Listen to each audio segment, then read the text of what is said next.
ஏய், இங்க நான் தான் கிங்கு. நான் வச்சதான் ரூல்ஸ்.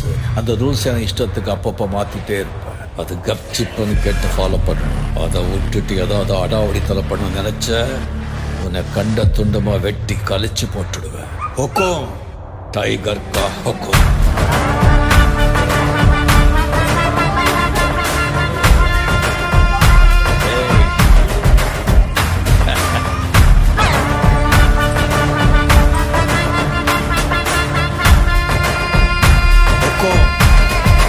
டைகர்